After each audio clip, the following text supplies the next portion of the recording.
안녕하세요. 반갑습니다. 예.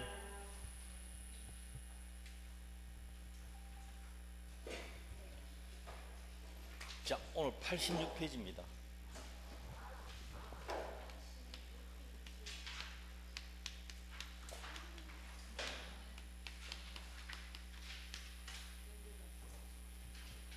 공동저당요.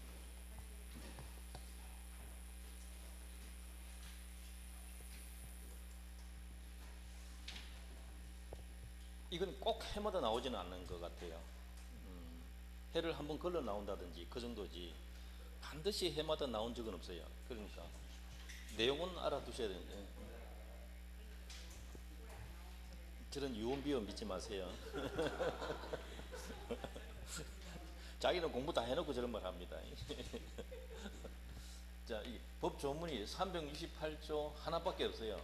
근데 항이 두 개가 있어요. 1항, 2항.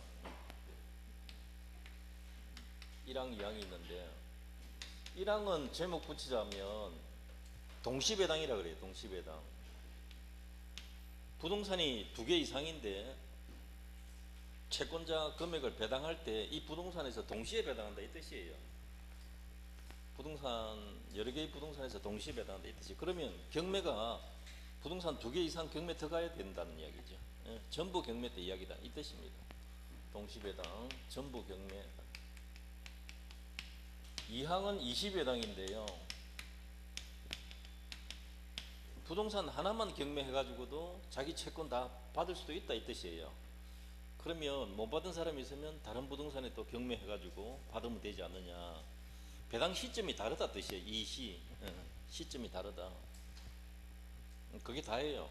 예를 하나 들면 갑이 을로부터 1억 5천만 원을 빌렸다 생각해 봅시다. 1억 5천. 자, 뭐 X주택, 뭐 Y토지, 뭐 이렇게 많이 나오죠. X주택, Y토지 이렇게 공동저당 설정해 주는 겁니다. 이제 계산 편의를 위해서 제가 옛날에 한번 이 1억 5천을 만들어 놓고 이건 1억짜리고 이건 2억짜리다 이렇게 하니까 경락 대금이 다른 거 빼고 그러면 전부 경매 들어가면 3억 나올 거 아닙니까? 예. 이거 그대로 나왔던 거예요. 이 3억 가지고 전부 경매 들어가면 요 1억 5천 배당해 주면 된다 이 뜻이에요. 이러면 이게 2분의 1이잖아요. 2분의 1씩 배당해 주면 된다. 이 암산도 돼요 이제는. 여기서는 얼마 배당해 줍니까 그러면? 5천 배당해 주면 되고 5천이 남을 거 아니에요. 여기서는 2억이니까 1억 배당해 주고 1억이 남을 거란 말이죠. 이것만 계산해 놓으면 다 돼요. 그럼 후순위가 있으면 여기에 후순위가 있으면 이 사람이 채권이 많다 하더라도 5천까지만 배당받는 거죠. 그 뜻이에요. 없으면 이 돈은 이순위가 없으면 이 돈은 채무자에게 지급하면 그만이에요. 그게 다예요. 근데 문제는 이제 뭘 기억해 두셔야 되는가 하면 여기에도 2번 저당권자가 들어올 수 있거든요. 후순위가 많이 들어올 수 있어요. 요게 요 법 조문인데 이 법 조문에는 물상보증인이 안 나옵니다. 물상보증인 나올 때를 조금 조심해야 돼요. 그게 대부분 판례 세 가지 케이스가 있다는 거죠. 요건 두 가지가 있고 자 요건 전부 경매 들어갔다 칩시다. 이렇게 전부 경매 들어갔다. 공동저당권자가 부동산 전부를 경매 신청했다. 그럼 어떻게 한다고요? 동시배당한다. 배당은 금액은 어떻게 정하는가? 채권에게 비례해서 분담한다 이렇게 돼 있거든요. 비례 분담. 비율이 여기 2분의 1 나온 거죠.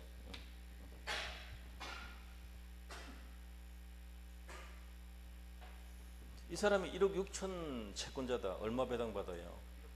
1억 받는 거예요. 6천은 이제 담보 없는 채권이 되는 거예요.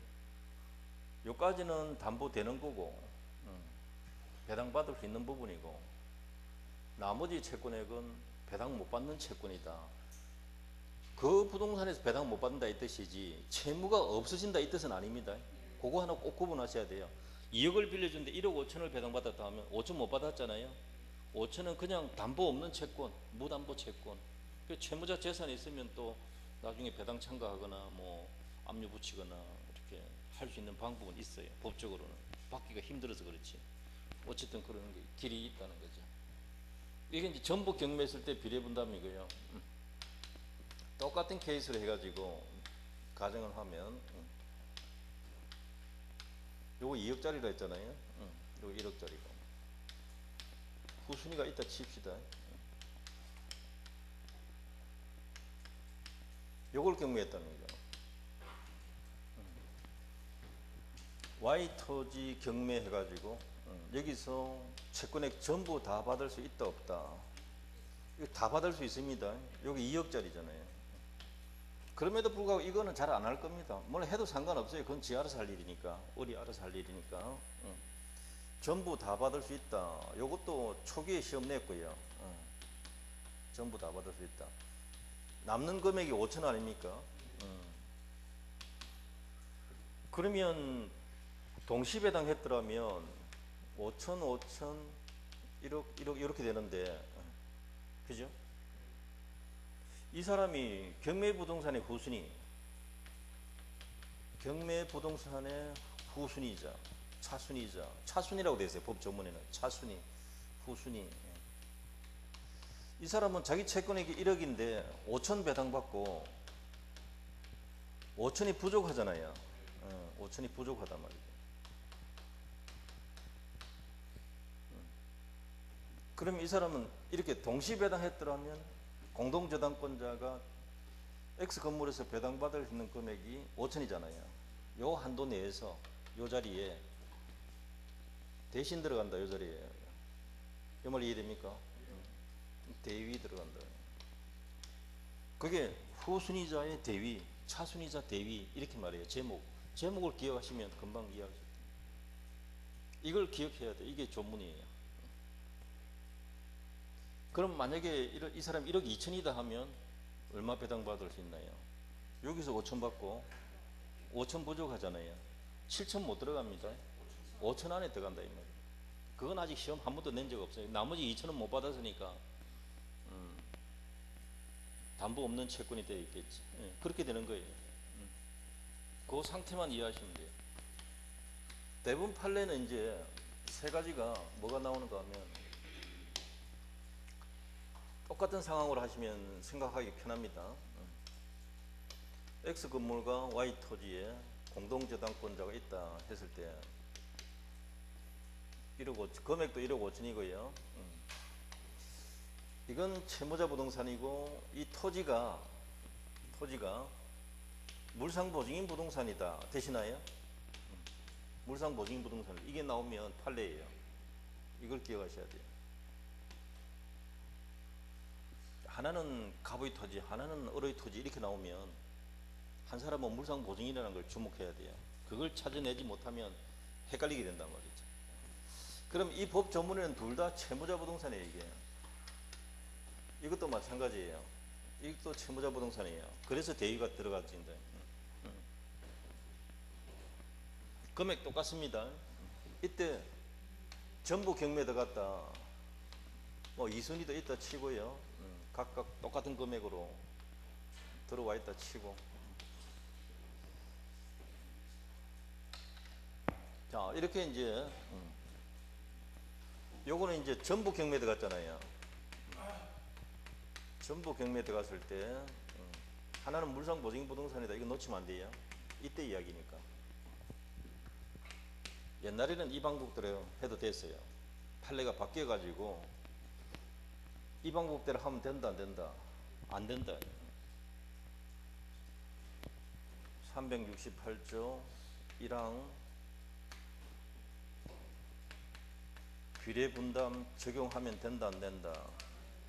이거 적용하면 안 된다. 이렇게 바뀌었단 말이에요. 돈 빌려간 사람이 누구예요? 채무자거든요. 채무자가 일단 먼저 갚아야지. 이렇게 그렇게 바뀐 거라고.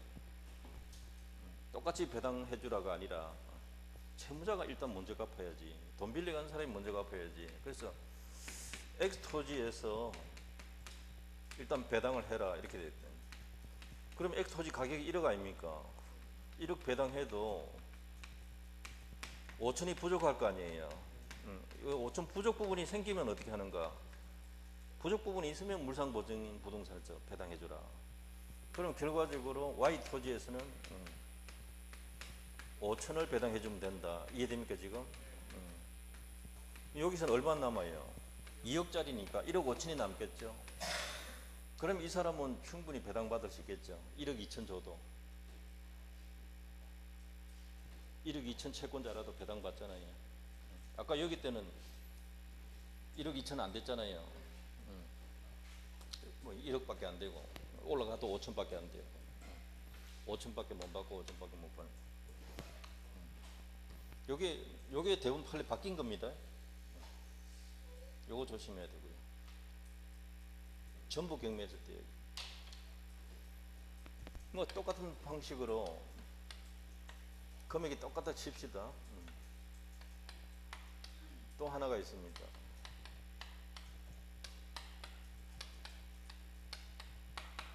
이 물상보증인 부동산을 경매 들어갔다. 이게 이해되시나요? 이렇게 됐을 때 이건 이 방법대로 하면 됩니다. 한 부동산 경매해가지고 전부 배당받을 수 있다 없다? 있다. 있다. 그럼 그대로 하면 돼요. Y 토지 경매를 해가지고 여기서 자신의 채권에 전부 배당받을 수 있다 없다? 된다. 그럼 2억짜리잖아요. 1억 5천 배당받을 것이고 남는 게 이제 5천이 남을 것이다.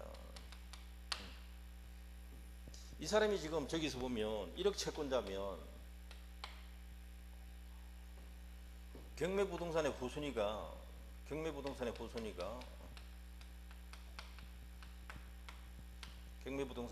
정의 1억 채권자인데 얼마 배당받았습니까?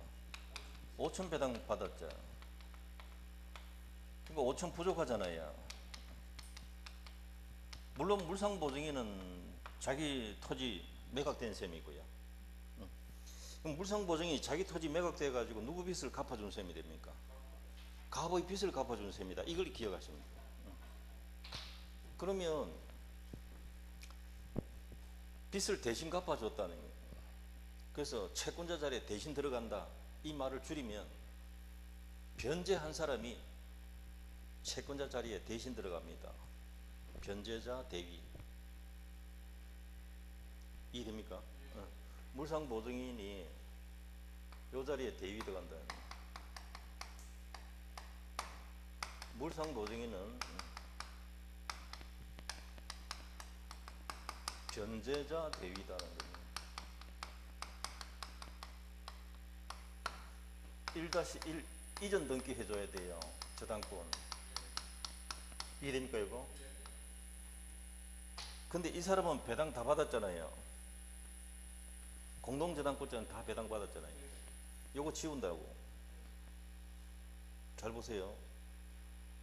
요거 배당 다 받았잖아요. 이 사람 배당 다 받았잖아요. 같은 사람이에요. 요거 일부는 남겨둬야 돼요. 지우면 안 돼요. 요거 때문에 1번 갑이 1번 말소 청구할 수 있다 없다. 이거 변호사 시험에 나온 거예요. 변호사 시험에 나온 거라고. 순위는 남겨놔야 되거든요. 그래서 이전 등기 하잖아요. 부기 등기는 주 등기와 순위가 같다라는 거 아시죠? 그것 때문에 그래. 이거 하나만 와도 등기 다 한 거예요. 1-1은 누구하고 순위하고 같아요? 1번하고. 그게 뭐가 어려워요? 그런데 이게 이제 다 받았으니까 다 죽어야 되는 거 아니냐 생각한다. 이들이 이 자리 들어갈 자리는 비워놔야 돼. 사람은 없애도. 1번 자리는 사람은 지워도 번호는 남겨놔야 되는 거예요. 그게 변호사 시험에 나온 거라는 거예요. 중개사 시험은 아직 그건 안 냈어요. 그것까지 낼 필요는 없지 싶은데요. 어쨌든 요거는 알아둬야 돼요. 물상보증인은 무슨 대위? 변제자 대위. 자, 그 다음에 그럼 이게 경매될 거 아닙니까 이제? X 건물이 경매될 거 아닙니까 이제. 이게 경매되면 1억 나올 거 아니에요.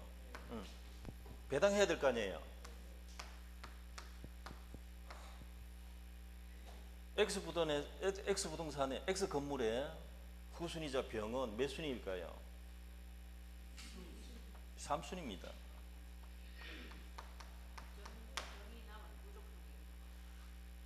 그럼 1순위로 1억에서 1순위 누가 배당받을까요? 아닙니다. 물상보증인의 채권자가 있잖아요. 내가 미리 적어놨잖아. 무슨 말인지 알겠어요? 자, 여기서 놓치지 말아야 될 게 잘 보세요. 이 사람의 채권자가 아니고 이 사람의 채권자예요. 그거 놓치면 안 돼요. 그게 책에 없어요. 교과서에 안 적혀놨단 말이에요. 대학 책에도 없어. 왜 안 적어놓은지 몰라. 이 사람은 누구 채권자? 이 사람의 채권자. 이해됩니까 이거? 그거 놓치면 안 돼요. 병은 누구 채권자라고요? 갑의 채권자. 갑한테 돈 빌려준 거예요. 요거 정은요, 물상보증인 요 사람의 채권자예요. 그거 놓치면 안 돼요. 자, 어쨌든 그러면 이 사람 토지가 경매된 건 틀림없는데 이 사람이 돈 받아야 될 거 아닙니까? 요거 경매해가지고. 그 뜻인데 너 빚을 내가 대신 갚았다 해서 채권자 자리에 내가 대신 들어갈게. 변제자 대위 아시겠죠? 그런데 이게 이렇게 경매되면 채무자의 채권자가 먼저 배당받거든요. 물상보증인의 채권자가 누구라고요?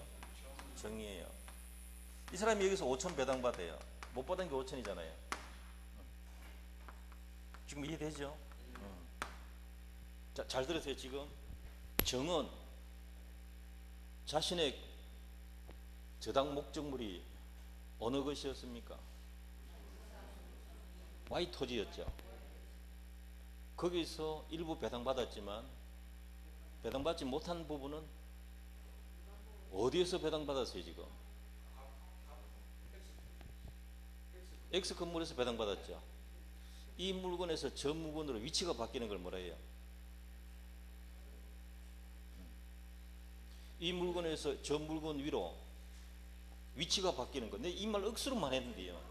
비디오 보면 내 그 말, 저 사람 왜 저 말만 할지. 그걸 뭐라 해요? 여러분이 단어만 외우려고 하니까 생각도 안 나는 거야. 이제 물어보면 뜻만 알면 아는데 그걸 뭐라 해요? 이 물건 위에서 저 물건 위로 위치가 바뀐다. 물상대위잖아요. 이 사람은 물상대위 하는 거예요. 내 말 알아들으세요? 이제 이해 다 된 거란 말이죠. 변제자 대위입니까? 물상대위입니까? 그 봐야 안 어렵지 이제. 물상보증인이 두 번째 봤습니다. 남는 거. 이 사람은 무슨 대위였어요? 그래요. 변제자 대위지. 어렵지 않죠? 변제한 사람이 채권자 자리에 대신 들어갑니다. 이 물건에서 저 물건 위로 위치가 바뀌었어요. 그게 정확한 뜻이란 말이에요. 한자가. 그 뜻만 알면 판결문 있는 거 다 이해가 된다고. 후순위가 변제자 대위합니까? 물상보증인이 변제자 대위합니까? 물상보증인이 변제자 대위. 이해되잖아요 벌써.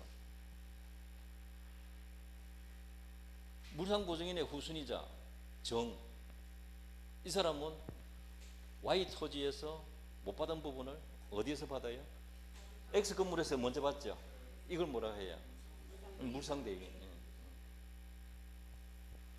이 사람은 이 사람이 채권자인 거 아시죠? 이 사람 채무자잖아요. 정과의 관계만 보면, 정과 관계 보면 이 사람은 채무자고 이 사람은 채권자잖아요. 물상보증인이 경매 신청 안 하면 채권자가 채무자를 대신해서 할 수 있다 없다? 그걸 뭐라 해요?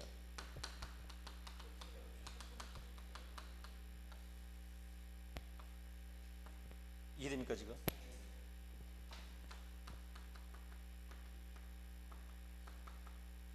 물상보증인이 경매 신청 안 했을 때 물상보증인의 채권자가 대신 신청할 수 있다. 그게 뭐예요? 채권자 대위. 오케이. 이게 다 생략하고 이 사람은 채권자 대위 할 수 있다 없다? 이렇게 낸 적도 있어요. 문장 다 빼버리고 중간에 확 빼버리고. 그러면 이 용어들 제일 어렵죠 지금. 민법이 제일 어려운 용어예요 지금. 이제 한 번 정도 이렇게 보시면 충분히 될 거다는 거죠. 자, 마지막 남은 거 하나 있어요.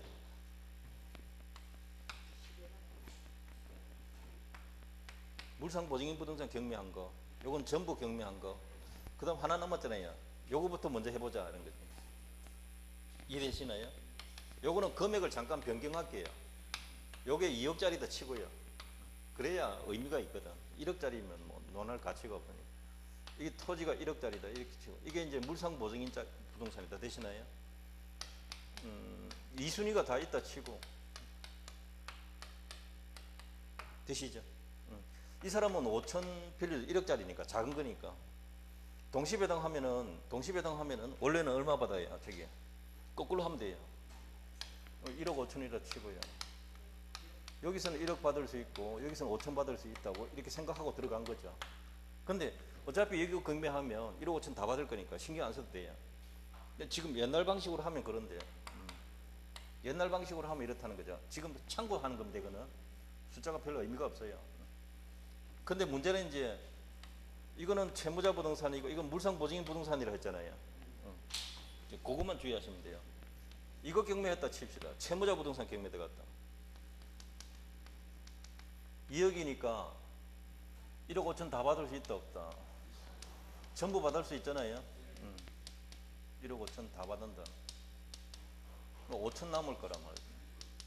문제는 이 사람이에요. 이 사람이 요거 다 받았잖아요. 그죠? 이거 소멸하거든요. 요것도 소멸한다고요. 이 자리에 대신 들어갈 수 있는가? 이 문제예요. 이거 못 들어가요. 남의 땅이라서. 세 가지 다 나오고.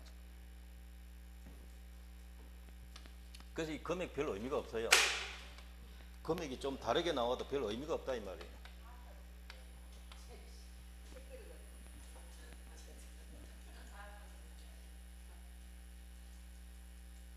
채무자 부동산 먼저 경매됐을 때 그 부동산의 후순위 채권자가 물상보증인 부동산의 선순위자 1번 자리에 대위 들어갈 수 있다 없다? 그걸 문장으로 나온단 말이에요. 아니면 병이 배당받을 수 있는 금액 얼마냐? 제로 하면 돼요. 제로. 못 들어가니까. 되시죠? 여기까지. 이 현재로서는 이게 다예요.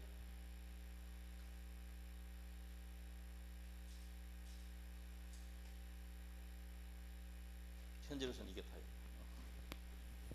우리 책에는 금액이 조금 다르게 적어놨는데요. 참고하시기 바랍니다. 1억 5천짜리도 있고.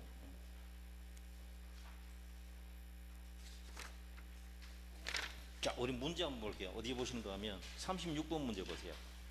89페이지에 있어요.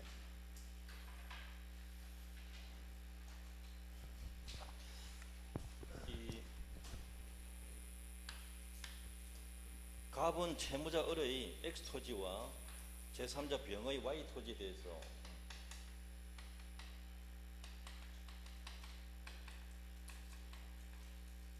이거 그려야 돼요. 시험 치실 때 이거 안 그리면 암산은 잘 안 됩니다. 이거 딱 그리셔야 돼요. 그래서 5천만 원의 일본 공동저당권,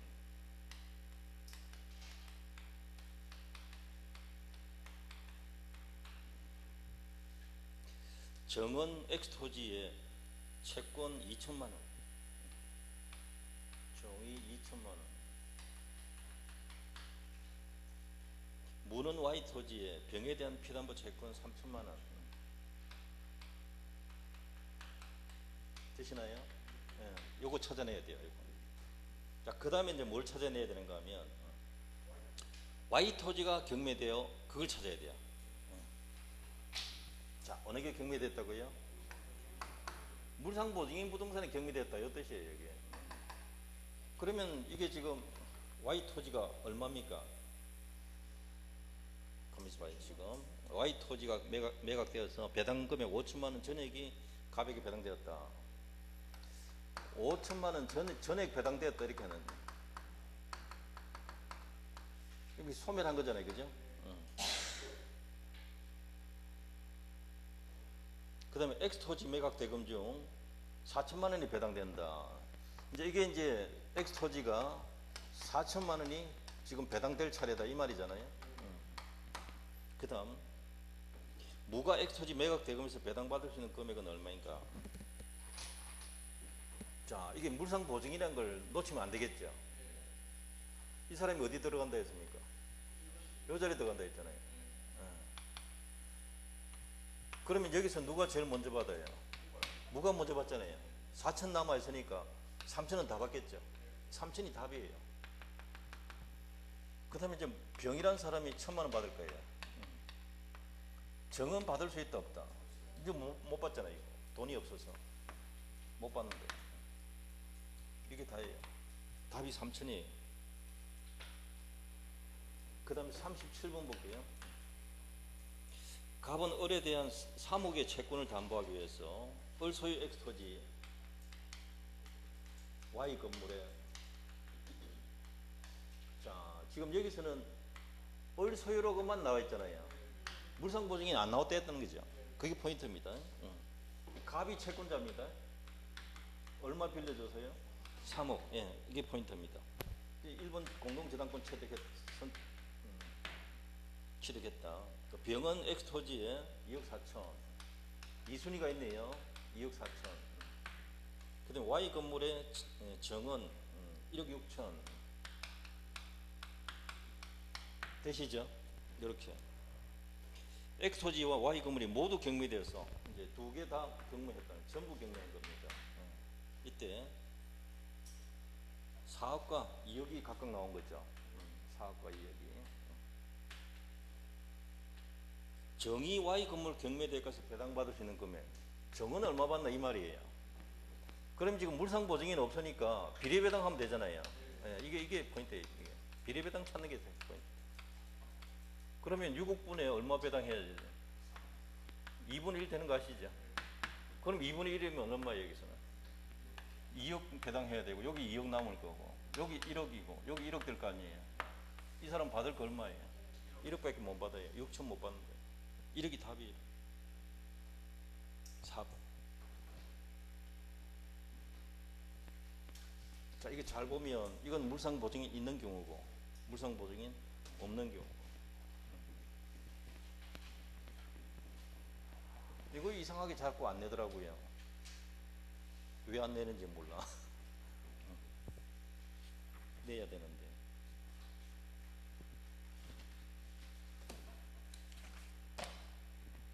자, 이제 계약부 봅시다.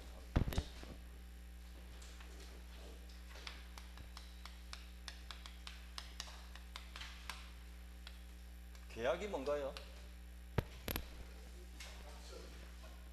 당사자 간의 합의입니다. 합의.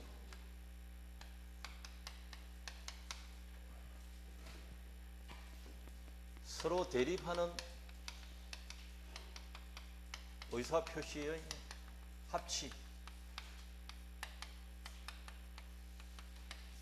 서로 대립해요. 그래서 합의라고 그래요. 이 합의에는 종류가 세 가지가 있어요. 우리 민법에 채권적 합의, 물권적 합의 되시나요? 신분적 합의. 중개사 시험에 주로 내는 건 요걸 뜻해요. 근데 물권 계약도 알아둬야 돼요.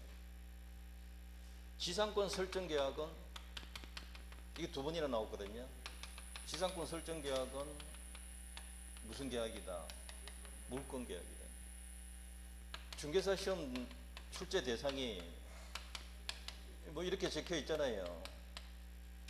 매매 계약, 교환, 임대차 이건 전부 계약이란 말이에요. 채권 계약이라고요. 채권 계약 다음에는 뭐가 남아있다? 이행 문제가 남아있다. 이거 꼭 구분해야 돼요. 그래서 타인권리 매매 계약도 유효하다는 거죠. 타인권리 임대차 계약도 유효하다. 이행 문제는 그 다음 문제다. 그걸 제가 늘 강조한 겁니다.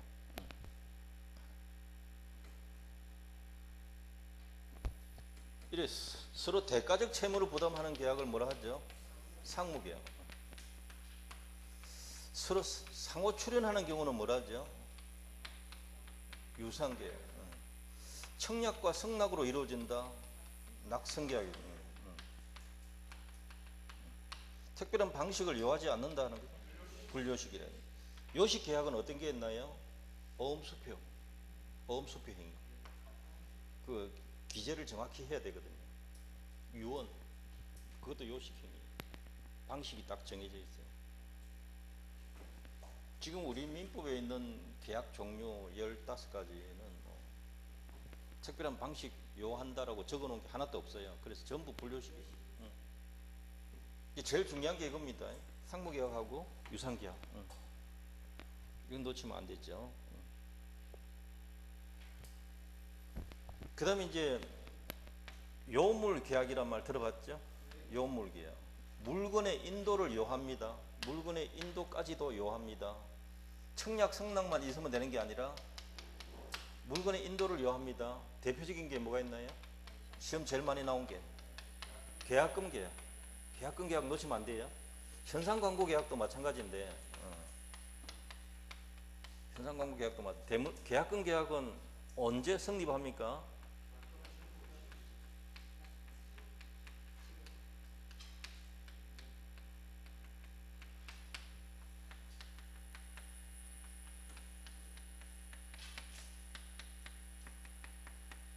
이거 외우셔야죠. 2008년도 3월달 전원합의체 판결이거든요. 계약금 계약은 요물계약이다. 약정만으로 성립하지 않는다. 뭐까지 해야 돼요? 전부 지급해야 성립하는 요물계약이다. 종된 계약이고 요물계약이고 종된 계약이다. 매매계약이 주된 계약이고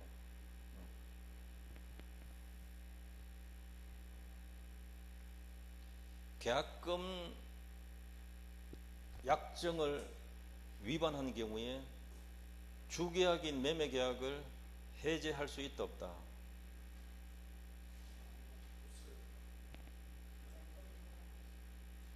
특약이 없는 한 못한다.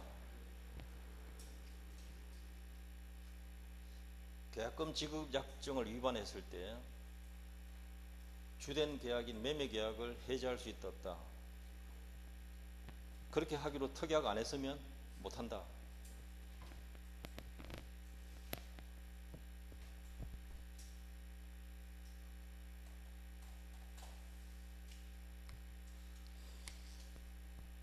이 상무계약에서 일어나는 게 뭐가 있나요? 여기서만 일어날 수 있는 게.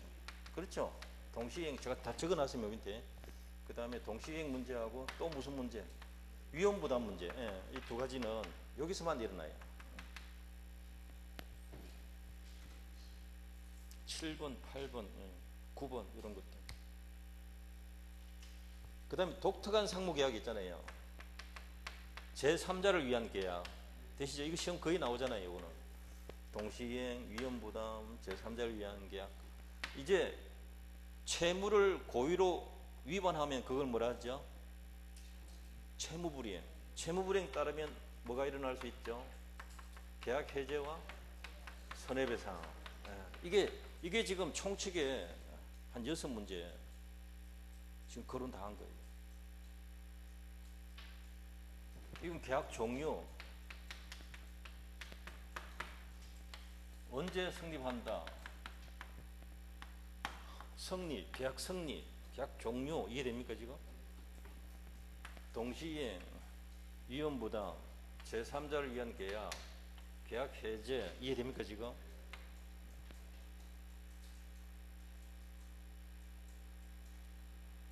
그 다음에는 매매계약하고 교환계약하고 임대차 계약. 거기서 한 4문제, 5문제 정도. 여기서 한 4, 5, 6문제 내고요. 한 문제는 교환 낼까 말까니까 교환 기출문제만 참고해도 될 것 같은데 쉽게 낼 때도 있고 어렵게 낼 때도 있어요. 위험부담을 교환계약에서 끄집어낸 적도 있거든요. 또 계약 해제도 거기서 낸 적이 있고.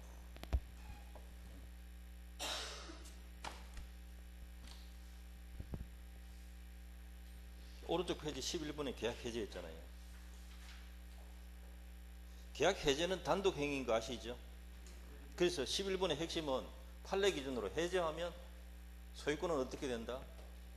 당연히 복귀한다. 요거는 매수인한테 이전 등기 된 상태에서 해제했을 때 이야기입니다. 예, 그걸 전제 조건 놓치면 안 돼요. 소유권 이전 또 안 해줬는데 계약 해제했는데 소유권 당연히 돌아온다 이런 말 하면 안 되죠. 그 이야기죠. 예. 그 전제 조건을 놓치면 안 돼요.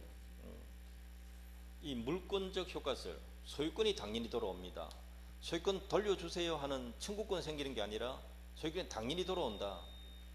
소유권에 근거해서 말소 청구할 수 있다. 그래서 물권적 효과설인데 다수설은 채권적 효과설을 취해요. 그게 학설 대립이 굉장히 심한 자리인데 판례는 물권적 효과설이다. 줄이면 해제하면 소유권은 당연히 복귀한다. 꼭 기억하셔야 돼요. 그 다음에 12번은 해제하면 소급해서 무효가 되고 뭐 해야 돼요? 원상회복. 원상회복 뜻이 뭘까요? 받은 거 돌려주라가 아니고 계약이 없었던 원 상태로 되돌려 놓는 것. 이해됩니까 지금? 계약이 없었던 원 상태로 되돌려 놓는 것. 그러니까 받은 것 모든 거 다 돌려줘야 되고요. 전부 다 돌려준다. 선악불문하고 전부 다 돌려준다는 게 대부분 판례고, 금전 받았으면 다음날 이자 붙이는 게 아니라 받은 날로부터 이자 붙여야 돼요. 합의 해제는 계약인 거 아시죠? 해제는 단독행위고 합의 해제는 계약이다. 꼭 기억하셔야 돼요. 합의 해제 시험 잘 낸다니까. 해제를 워낙 많이 내가지고요. 이제 합의 해제 쪽으로 자꾸 낸다니까.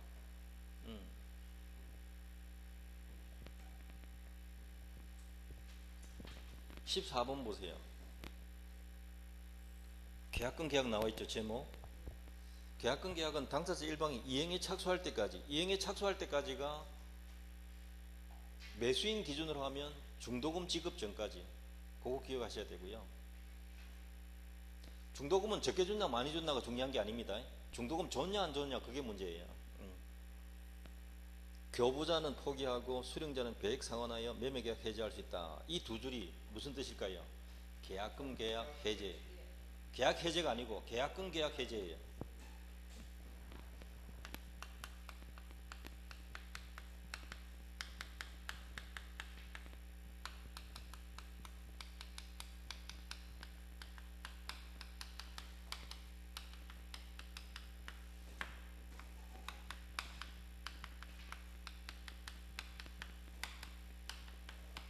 짧게 적을 때는 이런 말 쓰기도 해요, 이게. 근데 이 565조가 강행 규정이다, 임의 규정이다. 임의 규정입니다. 특약으로 배척해도 돼요. 여기까지 시험 다 냈거든요. 어쨌든 계약 해제하고 계약금 계약 해제는 꼭 구분하셔야 돼요. 이거는 채무 불이행 때문에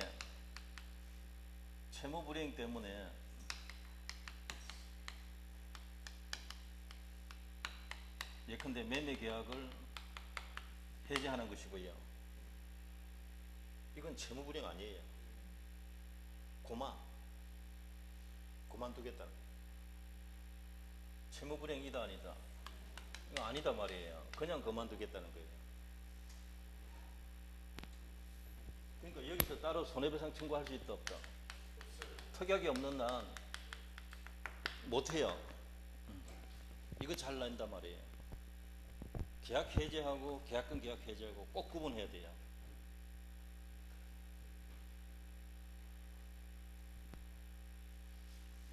계약 해제는 약정 해제 사유도 있지만 법정 해제는 채무 불이행 때문에 해제할 수 있다고 적어놨어요. 법조문에. 자, 그러면 약정 해제는 시험 낸 지 거의 없어요. 99% 계약 해제하면 뭐 때문이다? 채무 불이행이다. 이렇게 기억하시고, 매매 계약을 해제하는 거죠. 근데 계약금 계약은 금방 봤듯이 계약금 준 거 포기하겠다? 그만두겠대요. 그만두겠다는데 어떻게 말려요? 외도인 또 2배 물어주고 내가 없었던 걸 할게 하는데 어쩔 거라고. 그가 그렇게 할지 안 할지는 몰라요. 근데 그걸 어기게 되면 매수인이 소송 제기할 수 있다는 게 그게 더 중요한 겁니다.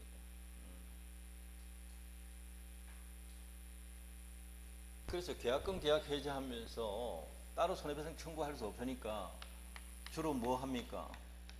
위약금 특약 해두는 거죠. 이해되시나요? 요게 또 중요한 역할을 한다 여기서.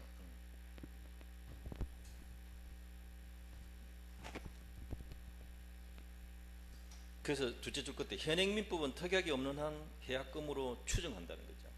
특약이 없으면 위약금 특약이 없으면 해약금으로 추정한다. 해약금이라고 제목이 적혀 있거든요. 민법이. 그 말 이해되나요? 그 다음 판례입니다. 판례는 당사자 간의 계약금 수수 후 계약을 위반할 때 뭘 취한다. 이게 바로 위약금 특약이에요. 이건 결국은 손해배상액의 예정으로 추정된다. 판례는 이걸 뭘로 본다고요? 판례는 위약금 특약을 손해배상액의 예정으로 추정합니다. 고가 시험 냈고요. 그래서 요 손해가 있기 때문에 별도로 또 손해가 더 많다, 더 달라 안 된다는 거예요. 그게. 이 위약금은 하나만 여기 추가하면 이 위약금이 과다한 경우에 위약금이 과다하면 법원이 직권으로 감액할 수가 있어요. 예컨대 11억짜리 부동산이에요. 한번 그냥 들어보세요. 최근에 대부분 판례였는데 11억짜리 부동산인데 매매 계약했다고요. 그래서 계약금을 10% 주기로 적어놨습니다. 그럼 얼마입니까? 매매 대금이 11억이니까 1억 1천만 원이잖아요. 그렇게 딱 적어놓고 그 다음에 이제 사건이 전개되는데 오늘 당장 1천만 원 보냈어요. 1억은 내일 보내줄게. 아시겠어요? 두 사람이 합의를 그렇게 했단 말이에요. 그런데 다음날 아침에 매도인이 공인중개사 사무실에 전화해가지고 내 이 계약 안 할란다. 아시겠어요?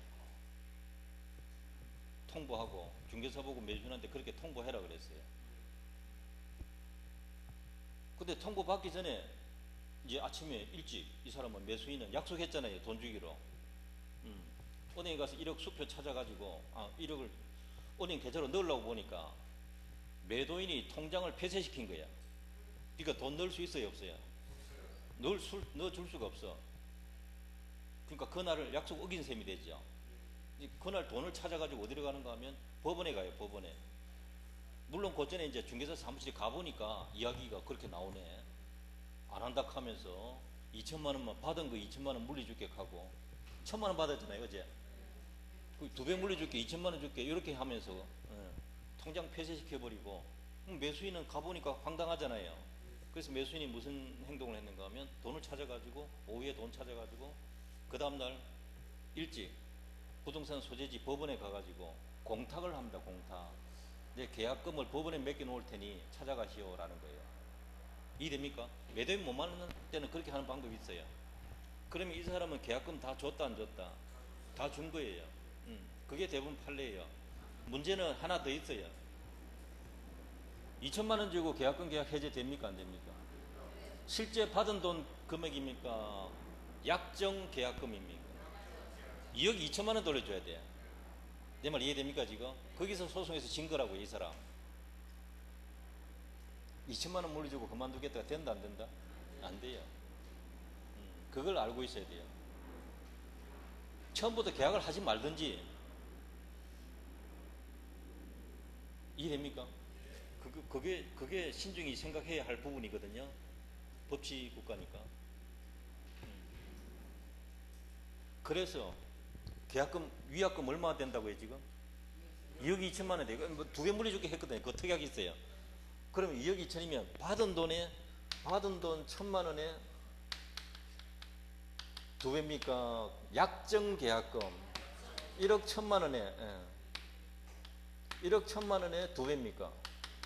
이게 2배란 말이에요. 그게 대부분 판례고.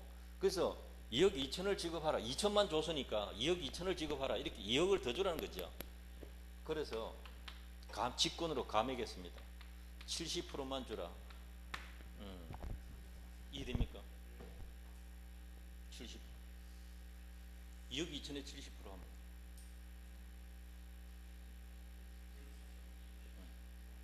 한 8천 정도 될 거예요.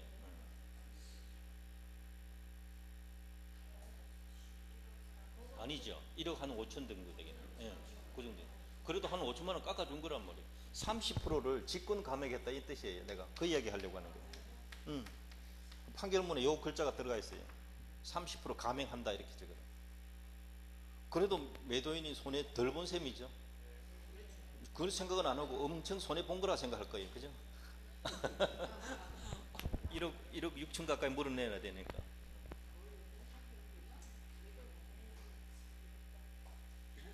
자, 이 배액 상환한다고 할 때 받은 돈의 2배입니까? 약정 계약금의 2배입니까? 그건 아직 중개사 시험에 안 낸 거예요, 아직.